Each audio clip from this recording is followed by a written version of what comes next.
ये देखिए सुबह सुबह कितनी धूप तेज़ निकल आई है। सुबह होते ही धूप निकल आई और सारा दिन पसीना पोंछते पोंछते हमें तो ऐसा लगता है कहीं ना हो चेहरे की खाल ही ना उकल जाए, ऐसे लगता है। बहुत ज़्यादा गर्मी है यार, कितनी गर्मी है। कितना कोई पानी पिए, कितनी अपने आप का बचाव करे गर्मी से। राधे राधे, जय श्री कृष्णा। कैसे हैं आप लोग? स्वस्थ होंगे, मस्त होंगे और आप लोग अपने अपने कामों में व्यस्त होंगे। और मैं हूँ सुनीता तिवारी, ये सुनीता ब्लॉग में आपका स्वागत है। तो आज का फिर मैं ब्लॉग लेके आई हूँ जो छोटे मोटे काम है, क्योंकि गर्मी की वजह से ज़्यादा मेरे काम हो नहीं पाते हैं और थोड़ा सा बहुत ज़्यादा गर्मी, बहुत ज़्यादा, और लाइट भी बहुत परेशान कर रही, तो मेरे ब्लॉग बन पाते तो मैं डाल नहीं पाती हूँ। इस चक्कर में मेरे ब्लॉग पढ़ नहीं पा रहे हैं। मेरा शॉर्ट भी मुझे डालने में बहुत दिक्कत होती, क्योंकि लाइट ना रहने की वजह से नेट भी नहीं आ रहा, और जब नेट नहीं आ रहा तो नेट के बिना तो कोई काम ही नहीं होता, और फिर फ़ोन भी चार्ज नहीं हो पाते। अगर मैं ब्लॉग या शॉर्ट वगैरह डालती भी हूँ तो उसमें बैटरी डिस्चार्ज हो जाती है, बैटरी डिस्चार्ज रहती ही है, चार्ज नहीं हो पाती है। तो आज थोड़ी सी लाइट की कुछ कृपा ही मान लीजिए, तो आज लाइट आ रही है, अच्छी आ रही है, बढ़िया आ रही है, और थोड़ी ज़्यादा भी, मगर उतनी नहीं जा रही है कि बहुत पूरा पूरा दिन लाइट गायब है, ऐसा नहीं है। तो आज लाइट है, इस वजह से मेरा जो ब्लॉग है वो मैं आप लोगों के समक्ष पेश कर रही हूँ। तो प्लीज़ मेरे ब्लॉग को पूरा देखें और सब्सक्राइब ज़रूर किया करें। सब्सक्राइब करने से, आपके लाइक करने से मुझे अच्छा लगता है, और मैं कुछ ना कुछ थोड़ी सी जानकारी ज़रूर देती हूँ। तो आज मैं आप लोगों को नमक के विषय में कोई बताऊँगी। मैं आज नमक भर रही थी तो मुझे ऐसा लगा कि ये जानकारी होनी चाहिए, सभी को होनी चाहिए, जो मैंने अपने बड़ों से सीखा या जिससे भी मैं सीखती आई हूँ। तो वो थोड़ी सी बातें आप लोगों से भी मैं शेयर करूँगी। और गर्मी बहुत ज़्यादा है, गर्मी को देखते हुए, बातें ना करते हुए चलिए अपने ब्लॉग में चलते हैं। तो फटाफट सब्सक्राइब करिए और मेरे संग चलिए मेरे ब्लॉग में। तो आ गए भैया हम अपने किचन में और शुरू हो गए हमारे रोज़ के काम।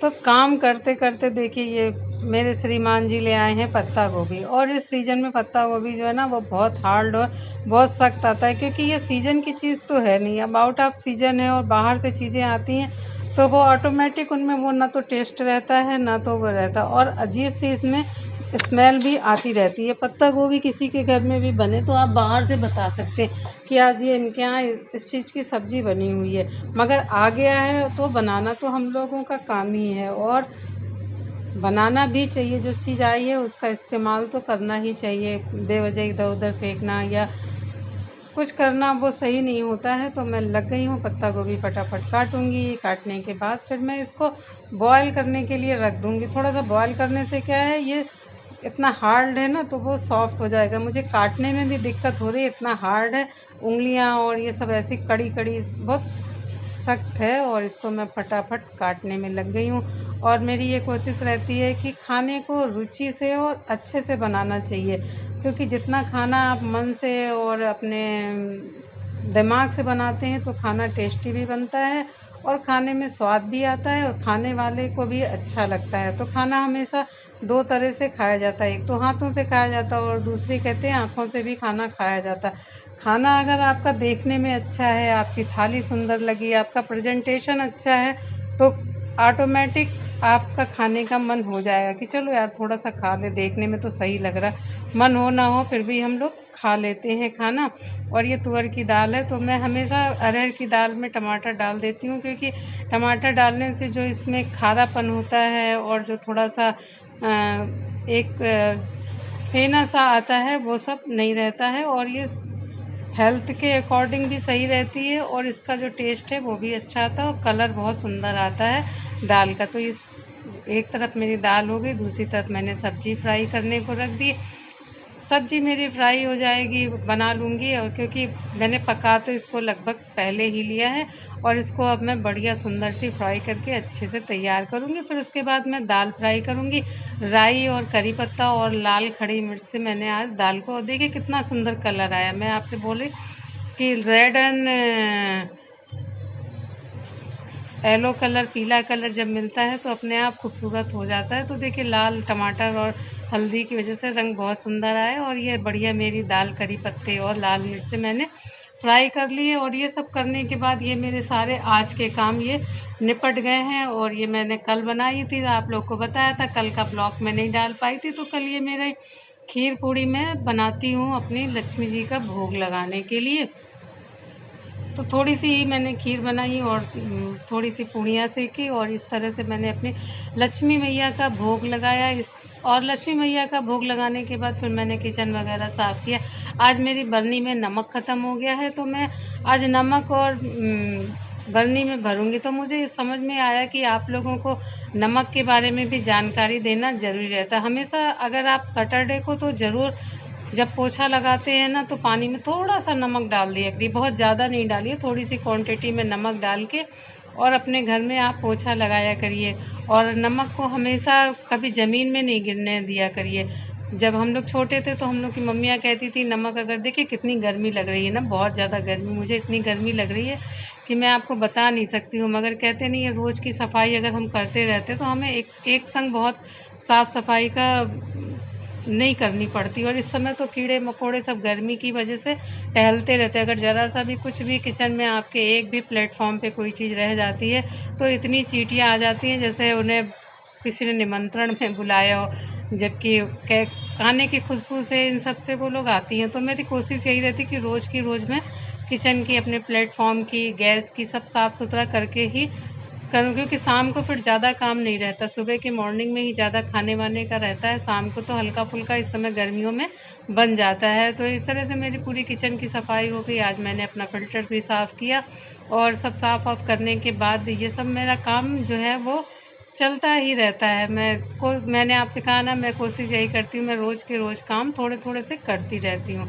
तो इस तरह से मेरी पूरी किचन साफ़ हो चुकी है, बढ़िया मस्त साफ़ हो गई है। और ये मैं आपको बताया ना, मैंने नमक आज बना, तो मैंने सोचा नमक के बारे में आप लोग को बताऊं। नमक जो है वो लक्ष्मी जी के भाई हैं, दोनों चीज़ समुद्र से, लक्ष्मी जी भी समुद्र से आई हैं और नमक भी। तो नमक का हमेशा आप आदर और सम्मान करें।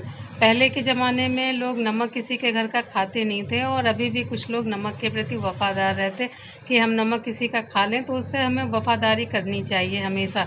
तो नमक को कभी बड़ी बरनी से, और 2 जगह रखिए नमक, छोटी में रखिए जो आप लोग रोज़ काम करते हैं ना, तो एक नमक उसमें रखिए, क्योंकि जूठा अनूठा हम लोग किसी भी हाथ से छू लेते हैं तो रोज़ में तो चल जाता है। पूजा पाठ में हम कुछ बना रहे हैं या व्रत में बनाते हैं, तो एक बरनी में नमक साफ़ और अच्छी जगह रखिए। और मैं देखिए पेपर बिछा के और प्लेट में करके तब मैं नमक भरूंगी। और नमक में चम्मच से एकदम अंदर डाल के, ये देखिए कि एक बूंद भी नमक बाहर नहीं गिरना चाहिए। इन सब का आपको ध्यान रखना चाहिए। छोटी मोटी सी बातें होती हैं जो हम लोगों को रोज़ ध्यान में रखनी चाहिए। किसी को डायरेक्ट हाथ में नमक मत दीजिए। कुछ लोग की आदत होती है चम्मच में लिया और हाथ में नमक दे दिया, ये दोनों के लिए ख़राब होता है। कहते हैं इससे रिश्ते भी ख़राब होते हैं और जिसको आप नमक देते हैं उसकी बुद्धि भी ख़राब होती है। तो प्लीज़ हाथ में नमक ना दें, इन सब बातों का ध्यान रखें। और मैंने बड़ी बरनी को अलग रख दी और ये छोटी में कम ही मैं नमक भरती हूँ कि मैं रोज़ के रोज़ भर लेती हूँ दूसरे तीसरे दिन।